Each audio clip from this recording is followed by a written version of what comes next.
do my research, study, and everything, then I realized like food is pretty much the majority of what stands between you actually achieving your goal and you actually messing up. Like, it's that simple. So I said, you know what, I wanted to kind of lean towards food a bit more. But though I was still doing the training and everything, because it looks good, like when you're training and everything, but we all kind of know that. I think everyone knows that.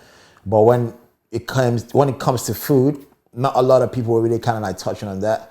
And I think everyone kind of gave the perception that healthy food is kind of boring.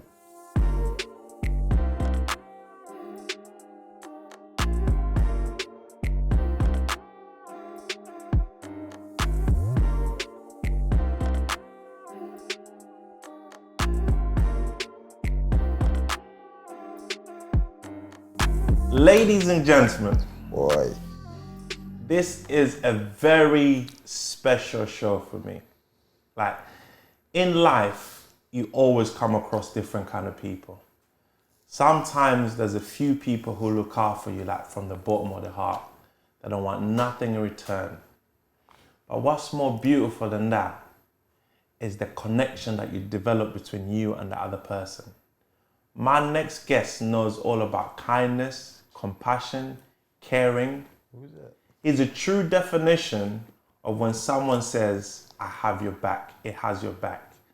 And furthermore, he never asks for anything in return, regardless of the time of day you call him up. He'll go over and beyond to the point where he would put his own safety at risk for your benefit without asking for anything in return. Ladies and gentlemen, please allow me to welcome to the show the most hardworking person I've ever met. Mentally, physically, emotionally, a brilliant father. The founder of Love Fitness. He is doing something amazing what we put in our food. The creator of Good Food, Bad Kids. Where's this person, Mr. man? Henry. Yo, that's an introduction. That's an intro, boy. That's an intro, man. If I've ever actually heard one, I can't even lie, man. See, that gave me shivers, like that intro is mad. That intro, you know what it is? I normally write the intros. Yeah. I said this one, I couldn't write this one. Freestyle, yeah? No, it's not freestyle. Just off the top. I know what it comes from the heart. Yeah, I kind of I get you though. Yeah. We've gone way back. Yeah. I think I was 18, 19? Yeah. No more than 20 since we met in northwest London. One thing that stood out about you to me was your energy. Yeah. Like, I would like to consider myself a hustler. You are though, man. Like this guy. You are a hustler, your man. energy. So one of the beauties is like every time we speak, Francis, what you up to? What are you hustling about now? Yeah. Francis, you're a hustler. And I was thinking, this guy think I'm a hustler. Yeah. And the way he goes in, oh man. Let's get into it. How are you, sir? How are you? It's not bad, I'm good. Blessed, happy to be here, Actually, I forgot to say one word, consistency. Right. If there's a word that's linked to you, it's consistency. That's key though, isn't it? From the day we met, you've never put on weight. Right. I fluctuated up and down. Right. I have put, listen, you know what? I'm not going to sit here and pretend to be like perfect. I have put on, I do fluctuate I do fluctuate fractionally, like a few kg here and there, but obviously not really like above and beyond or whatever. But I do fluctuate weight, so I'm not going to sit here and pretend to be perfect. Not, he said a few kg here and there. Yeah. I don't mean like 2, 3. I mean, I'll fluctuate like probably 5, 6, And probably 5, 6. How quick would you lose that? If I set myself a target, like 30-day goal, 30-day target, 30-day challenge, I'll smash that. So I want to dive deep in food. Right.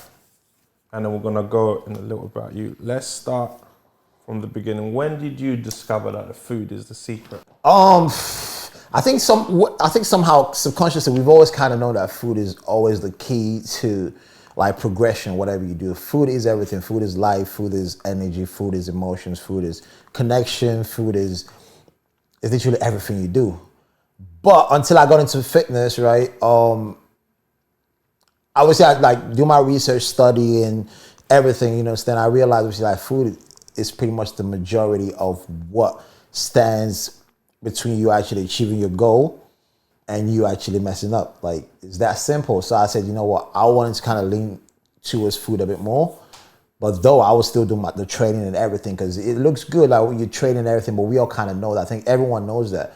But when it comes to food, not a lot of people were really kind of like touching on that. And I think everyone kind of gave the perception that healthy food is kind of boring. And I said, you know what, it doesn't have to be.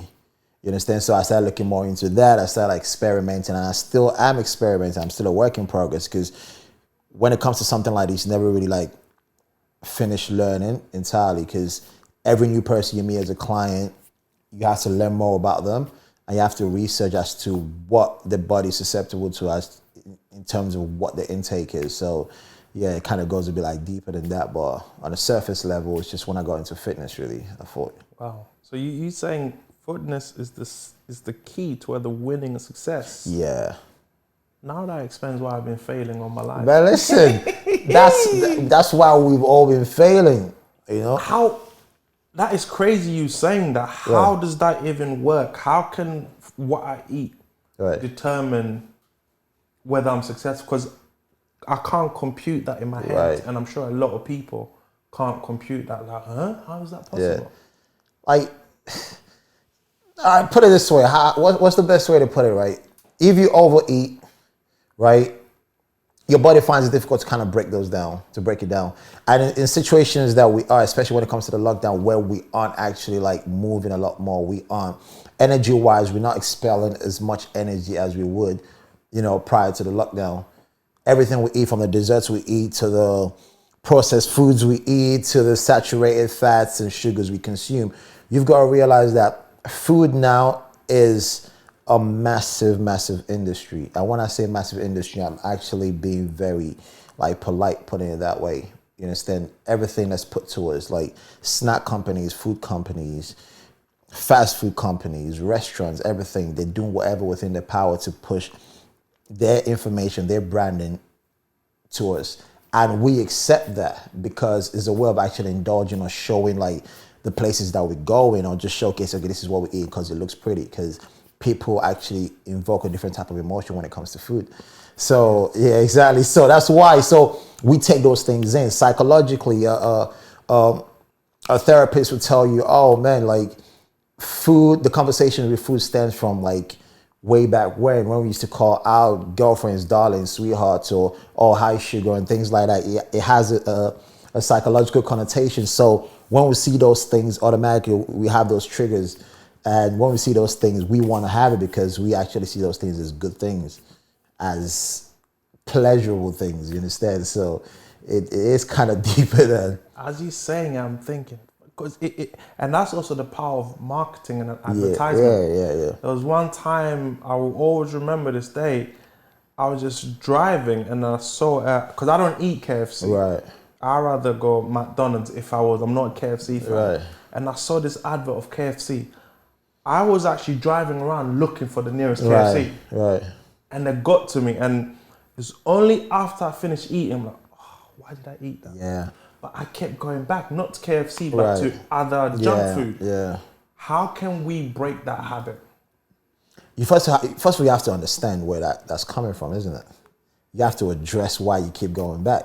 Is it because... It's good. Yeah, that's what I'm saying. No, and it's cheap. It tastes good, it's cheap, but then again, they're an alternative. But what if you figure out what that particular food you're consuming does to your body, right? Then understanding that why you keep going, you can address that. And when you can address that, you're able to kind of separate yourself from that. Like I said to you, when I say, okay, we say marketing on a surface level, but if you understand how much these companies pump into like what they do, with focus groups, with the way they take the pictures, the images, understanding how people react to it when they see things. Like you say, you see McDonald's, the McDonald's sign, the KFC sign, you're driving to go find the food and you didn't even necessarily like the food, but the way they presented the food kind of made it very alluring to you, right? You have to delve down into why you keep going though? Why you enjoy fast food? Is it time that you don't have? You say it's cheap and it tastes good. Well, you can't make anything better than that. You understand? Or you don't have any accessibility. You can't access anything that is a lot that's cheap or convenient, but it still tastes as good, if not better. Ladies and gentlemen, I don't know what I can say to that. You know, yeah, that's it. That's it, though, isn't it? Yeah. Interview done. No, I mean, what you're saying is so true, but because you were in it, Right. and let's look at someone who's not in it. Right. And also you have to understand you've got a fitness background. Right. So you can do both. You can have a week of eating Right. rubbish, and then you can train at the same time. Right. And then when you start, as the saying goes, one healthy meal doesn't make you healthy. Right. So you keep going. So how do we, us for your normal standard people, how do we counter that without the knowledge that you have? We don't have time to have that knowledge. Right. But you know what? You don't necessarily have to have the knowledge. You have to understand. I think it's a convenience factor, isn't it? Like I say, if like identifying why you keep going, is it a convenience factor? You don't have time. You don't have anyone at home that's going to prep that food for you. You know, can you actually, can you sign up with a meal prep company that can actually conveniently prep the food and deliver it at your doorstep? You know, knowledge is one thing, but I tell you this. You might think I'm knowledgeable when it comes to food, but I used to go to KFC, I used to go to McDonald's. Personal trainers, coaches still do the same thing. We have that knowledge, right? But for you it's different because you can hop up, hop on, hop off, hop on. Right. Whereas for us, Right. once we on that train, it's very hard to come on and come off. Right. Do you think companies could do a lot more to help us, or for them it's all about profits? It's all about the profits. This has been a conversation I think has been happening for a very long time. Even like when Jamie Oliver actually they aired out McDonald's for using fake beef, and it was a big battle before they actually, they actually came out and said, you know what, yeah, we have been using fake beef and we're going to rectify it. You understand? They have to look at their bottom line, where like the profit margin, how much are they making with something. So it's not necessarily their priority to serve us or to cater healthy food for us. As a business, they have to work as a corporation. You know what I mean? Us as individuals have to look at ourselves and say, you know what, we want to live a better life. What's in what I'm actually consuming? Once you want to understand, like, this glass of water here, man, like, where's this water for? Is it tap water? You know what I mean? Is it bottled water? You know what I mean? What am I putting in my body? When you see your body as a vessel and you respect your body, you will do a lot more to understand what you put in your body. That is what you say makes a lot of sense, but everyone respects their body. Right. But we just, for some reason, there's that, because you've got so much diets as well. Right. A lot of diets. Right, yeah. And we're not consistent with it. Right. Like you are. So how can we, are you saying should we cook on Monday or Sunday and just for the whole week? The flavor, because you can cook. I see the way you have fun cooking. Right. You DJ to food. Right, Not many people can DJ to Yeah. food. Yeah. Think, like, how can we counteract that? You see, you said something, right? That would be the easiest thing, right? For me to come here and say, you know what, prep your food. Okay, like, this is what I do. I prep my food Monday to Wednesday, right? Okay. Say, I prep it 3 days ahead, right? Yeah. Then on the third day, I prep a fresh batch for like another 3 days. Then I have like a weekend off, right? It's easy for me to So say. the weekend is your cheat day? Yeah, I'll say it's more of my relaxed day. I wouldn't call it cheat day. I think the word cheat day kind of makes you more, I don't know. For me, there's a negative connotation when it comes to like, okay, cheat day. I call it my relaxed day. You understand? Where I can be flexible. You know what I mean? Where I can go out, pick what I want without actually feeling guilty. When you say cheat day, it has that question mark at the end of it. You're cheating, so you're intentionally doing something that you know is wrong for you. You understand? So I have like the conversation and the words I have with people say, my cheat day, like, no, it's my relaxed day. I can be flexible today because I've worked hard or whatever, so I'm more at ease. So there is no judgment that comes with whatever I eat, like these 2 days or that 1 day. So it'll be easy for me to sit here and say, prep your food, do this, do that. But if that's not your habit, you have to first of all understand the person's lifestyle. Not one size all doesn't fit. Like it doesn't fit. I can't. Whatever I recommend to someone, I can't recommend it to you or recommend it to 3 or 4 because I don't know how you live. But you said something. You said that we all respect our body, but I don't believe we do. Respecting your body is you understanding what you put in your body, right? And if you find yourself going to those fast food restaurants on a regular basis, then that shows that you don't really respect your body. And that's facts, you understand? Because if you really do like say, okay, you know what? Everything that I eat, this is bad. They use bad oils, processed foods, fake meat. This bun has been in that deep freezer for how long, and I eat it. It doesn't mean that. How am I respecting my body though? Wow.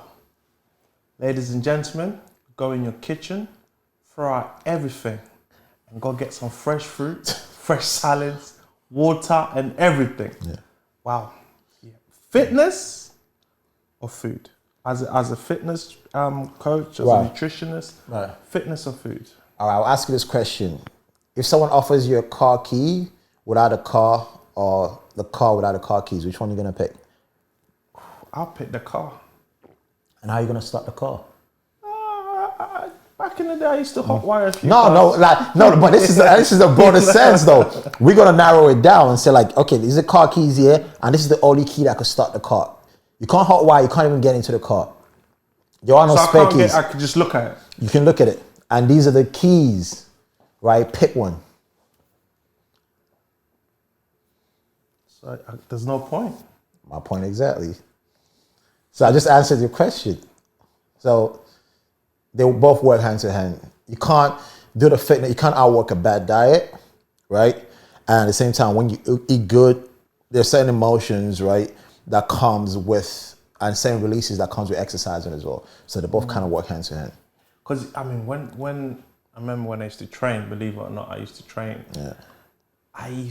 The energy that came with it used to be beautiful. Right. And then one thing leads to another, then next week, next month. Right. And before you know it, 16 months has gone before I train. Right. And how, as a personal trainer, how do you motivate people to go back into it and just find that little spark? Challenges.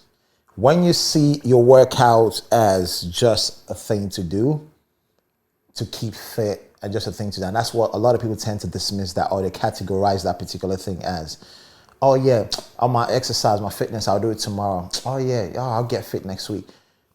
Same thing boils down, the same thing we're talking about, like connotation, wordings, right? I see it as challenges. I see that as, if I don't do this, my day isn't gonna go as smooth.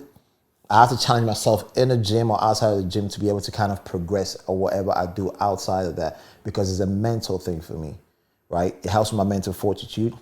It helps with me actually tackling a lot of challenges or combating a lot of challenges or flaws or, identifying a lot of mistakes that I have within myself. So as you rectify those things in the gym, you're able to actually execute it outside, So it's more the phrase of, when you're practicing something, you want to give it everything that you've got. And when it comes to the battle, to the war, you win that with ease, though. But in the gym, that's your battlefield. That's your battleground. So give it everything. It happens in the gym. In the gym, outside the gym, on the track, wherever you're doing. But if it's got to deal with, obviously, like a physical fitness, then yeah. What time are you up? Well, like I know you get up early. You know what? You get up early. Yeah. What time do you work? 4:30, 5. And what time you start training? Because I'm up at 4 in the mornings, but not to train. Either research, work, whatever. And I just find my day, whenever I wake up at 4, I have a beautiful day. It's longer. So by 10 o'clock or 8 o'clock when your average person wakes up, I've had X amount of hours ahead of them. Right. And I get so much, because the world is just quieter. Right. I get so much done, but it's not for exercise. You as a person, so you wake up 4:35, and what time do you start training? So I wake up at 4:30. My first session starts at 6. For yourself or your clients? My clients. What time do you train? All right. That's why I was gonna throw you that conversation back at you, right? For someone that says he doesn't train, right, and he wakes up at 4 o'clock in the morning. So when you wake up at 4 o'clock in the morning, what's the first thing you do? I meditate. Right. Good. Yeah. Meditate for about 20 minutes. Right. Then I actually make breakfast. Right. Which is not good at the moment. Right. Like what I mean, it's not good. Then I either turn on the laptop or come here and do whatever needs to be done. All right. So your you time is how long? Before you turn on that laptop, like how much time have you got for yourself? We probably looking at 45 minutes. All right. So what if you did something I call like a 10 by 10 method? So you wake up in the morning, right? You meditate, or you brush your teeth, you meditate, right? You exercise, you look at your vision board, you list out like itineraries of what you're gonna do that day, right? Have your breakfast before you actually do anything else. Just 10 minutes each, every single thing. So 10 minutes to look 10 minutes to meditate. So you do a meditate or breath work. Yeah. 10 minutes exercising. What would the exercise look like? The exercise could be anything. It could be a program that you follow. You could go on YouTube, right? You can go on YouTube, type in quick 10 minute HIIT workout, high intensity workout for 10 minutes. It could be yoga, it could be Pilates, it could be anything that you want, or you want it to be, whatever it is that you like doing. So nothing forced, so something you'll actually look forward to doing. It could be 10 minutes, I'm gonna go for a run, I'm just gonna run around my block.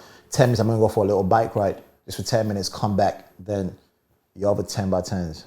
And I guess in a week, that's what, hour, 10 minutes? Right. So if you like, literally spend 50 minutes doing everything that will make your day go as smooth as possible, like those habits will actually empower your day. And you find out, okay, when you come in, you're no longer feeling like lethargic, you're not feeling tired, you feel like you're a lot more prepared for what the day has to actually offer. So you up at 4:30, you do all that and then start your clients at 6. Yeah. And then you got client after client. Right. And then where do you find time to hit the kitchen?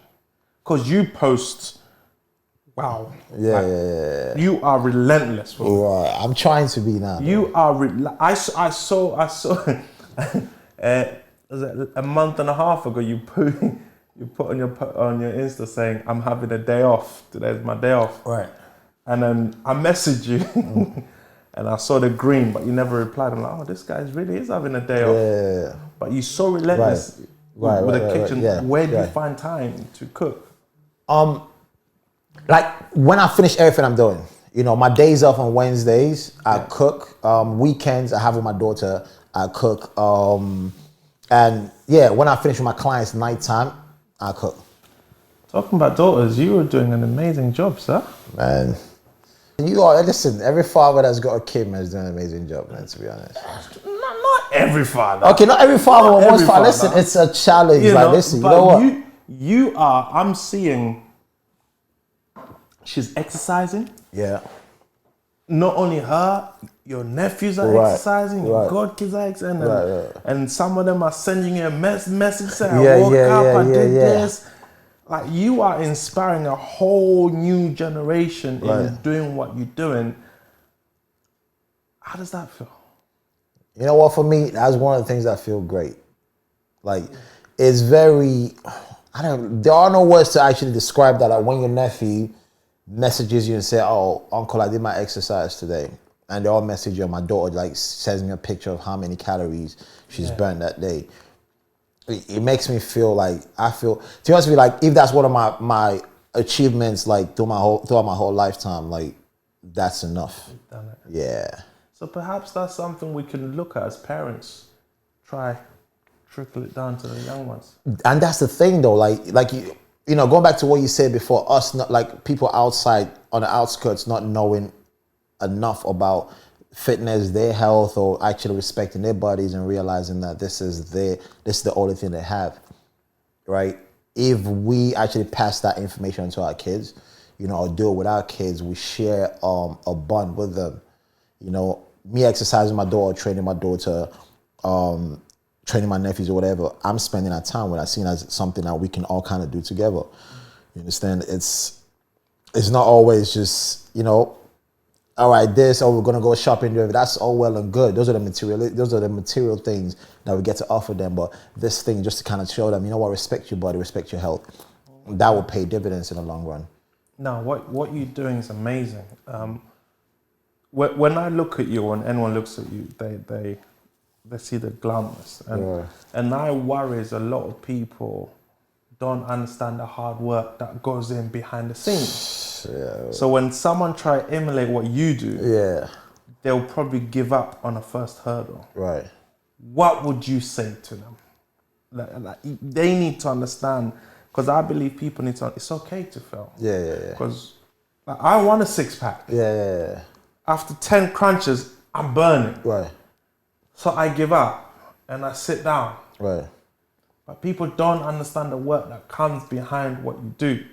Yeah, because I think we probably say I'm probably guilty for doing this, for like, no, almost like glamorizing certain things and say, obviously you're showing your abs, you're showing your body, do whatever. We do that as trainers. You know, for me, I don't really want to do that, but sometimes like I see as freedom to a certain degree. You understand? And if someone wants to emulate that or whatever, you have to understand why you want to do it. What's your why? Like when you understand your why, then it's not easy. Then the journey, you can accept the journey, accept the flaws. I don't mind failing. Like I love failure. And I say this to my daughter once. I said that I want you to go out and do something and just fail. Like I want you to fail. Like she wants to start her own business, and I was like, you know what? I would like that business to fail, because we learn so much from failure than we learn from success. Right? The environments you grow up in, the hurdles we've jumped, being knocked down, everything. We learn so much that is very priceless, that whatever it is that you go into next, or if you still want to stick at that thing, like you build so much mental strength that no one can knock you off your path, you understand? So like I look forward to failures, man. And I guess when we were growing up, we didn't even realize that we're building resilience. That's it. Life was tough for us. Yeah. I mean, we didn't have YouTube. We Yeah, didn't have yeah, all this. Yeah. So we had to work out there and then. Yeah. If we failed, we go back tomorrow, try Yeah. again. Go back tomorrow, try Yeah. again. So I think what you're saying is very, very powerful, Yeah. giving back to young ones. One of the things, as I said earlier, I admire about you, you give without wanting anything in return. You've actually created a movement. Right. You know, you were probably the gym manager's worst nightmare. Yeah. A personal trainer comes in and right underneath them started his own fitness lab, and like the whole community came together. When I followed that movement, I was like, how, like, wow, it grew like 1, 2, 10, 20. Yeah. What is that like? Like you said, I was, you know what, my gym manager when I was, that was Lifestyle Fitness. I was a nightmare for him. Like not even just the manager, like the regional manager used to come down as well, because not only like when I started that, I started looking to like employ people like he was thinking like so much meetings, where it called me, it's like, yeah, like what the fuck is going on? You know, you can't do this, you can't have this. You know, I was breaking so many rules. And for me, it wasn't really about breaking the rules. It's about my only main goal and everything. Probably, I wanted to bring a community of people together. My community, I believe that our community don't really view fitness the way others view fitness, you know, and don't view like healthy eating or whatever. We have a very bad association with those two things, you know. But my whole goal is for the community. So I was breaking so many rules. I didn't really care. I didn't really fuck if I was going to get fired or whatever. I didn't really care. I was like, you know what? This is what I wanted to do. I just want to bring it. Because everything I do, I always like to bring people in the mix.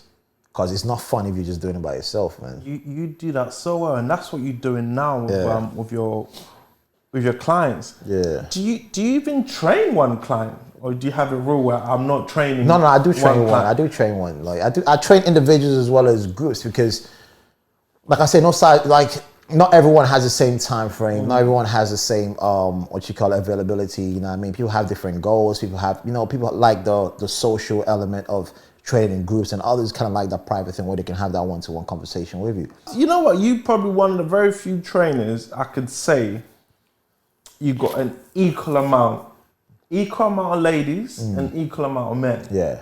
Most trainers are heavily either on the ladies side only. Yeah. Because and I notice your training is so specific where the guys, they're like training like guys, Yeah, and yeah, the yeah. girls, not trying to bring sexist into it, Right. but a woman would not enjoy squatting 150 Yeah, kg. you'd be surprised though. Yeah? You'd be I surprised. don't want to meet those kind of women. Trust They'll me, probably wrap me up I've in had 5 clients. seconds. Listen, I've had clients, man. Don't want to squat that big or whatever, you know. Well, and it's totally up to them. You know, I do thrive in challenges like that. When you're able to do something that people automatically think, you know, that's not for you because of your sex or because of your height, because of your weight. They think that's not for you. I thrive in those challenges because you get to show them, or we get to show them that, no, you can do it. You know, like, it's not because you're a female or because of you're short or because you look a certain type of way, you can't do certain things. Like, no one should have to tell you otherwise. Like, you can do it by all means. If that's your goal, if that's your quest, if that's like what you want to do, yeah, by all means, man. What you're doing is beautiful, and I think we need more people like you to do what you're doing. What's next? Well, what's in the hidden? Because if I know one thing about you, there's always something.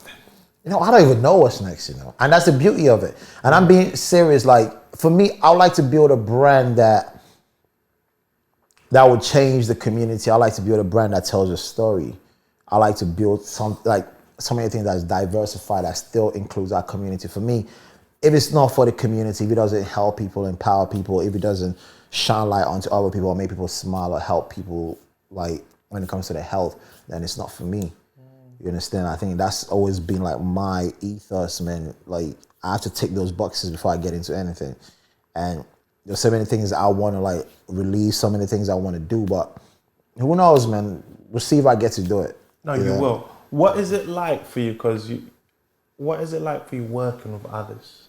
Because I know from my personal experience, working with people is one of the most challenging things you can find. How do you navigate through that, doing what you do? You know what? I can't remember ever seeing you, apart from once on a football pitch. Other than that, I can't ever remember seeing you upset. Listen, I get upset. I'm not, like I said, I'm not going to stay here and lie. Or I get upset. Working with others sometimes can be frustrating because it depends. You know, I always put it this way. If you come to me for a specific thing, that's what I'm going to try and give you. And I always try to add value in someone's life way more than they will add value to my life. You know, because at the end of the day, I would want to see that if someone is in my life, they're being challenged, or they're driven, or they're passionate, or they're inspired to do something that's a bit, you know, it's challenging. It has its rewards. Sometimes the people that you look out for wouldn't, you know, they'll turn their backs on you or whatever, but it's fine. And I think I've accepted that. I do accept that because I always see it this way, like, even though the people in your life and working with people can be challenging sometimes, you know what I mean? When people are no longer in your life, that's fine, because God is pretty much like pushing them out of your life to kind of introduce or reintroduce more people into your life. And that's something I look forward to. Like, all right, you know what? Yeah, this is dead weight. You know, because mentally I'm a kind of different type of guy, you understand? And God will bring other people that will kind of flourish and nourish your life. You feel like, wow, like my life is booming now, you know? So yeah, so basically a lot of people are scared to let go of people because they're thinking, how can, if he goes or she goes? Yeah. But as you said, God's got you. God's got you. Know what you bring to the table. Yeah. And that's it. Like, know yourself. It's self-awareness at the end of the day. Like, know what you bring to the table. And that's why I'm never scared when someone leaves my life or whatever. Like, yeah, cool, man. I see you. Like, and people, like, they know me for that. You know, like, because everyone in my life, I always want to make sure that, you know, man, we moving. Like, we don't have time to actually turn and see, oh yeah, this person is no longer there. You know, we just keep it moving because there's so many things to attain. There's so many other people's lives that we want to change, you know what I mean, that we want to impact. So, like, God is definitely, like, got your back. So never worry about it, as long as you know that you're not a leech, though. Like, you're the person that's always bringing something to the table. Like, it's like, it will always align for you. It's very powerful when you said you're not the leech. No, you're not the leech. Yeah. Some people are leeches and they enjoy that. Right. Do you think it's possible that they're unaware that they're leeches? But it's about taking an inventory of yourself, isn't it? Yeah, like I look at people around me, like what have they kind of gained from being around me? And if they did the reverse of that, I think, okay, what has he gained from being around me? And they can't answer the question, then that kind of answers the question for them. I'm leeching. I'm leeching. No, so you said earlier about vision boards. Right. How powerful is a vision board? Because when I first heard of vision boards, I was like, huh? Like, it took me a while to compute. Right. And I'm like, does this really work? And then I started seeing some powers behind it. Right. But from you've been doing it longer than me. Yeah. How powerful? Man, I think for me, that's the most powerful things. I say that to my clients as well. Like when you come into me, like have a vision board. Show me what you like your life to look like, not just fitness wise, but your next house, what you want it to look like. You know what I mean? You want to have kids, you know what I mean? You want to start a business.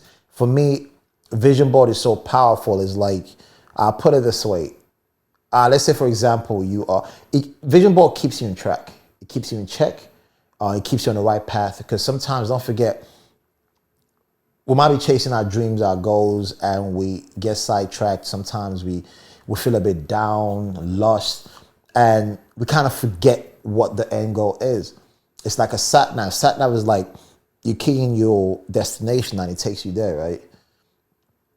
If you don't know how to get to that destination, how are you going to get there without a sat nav, right?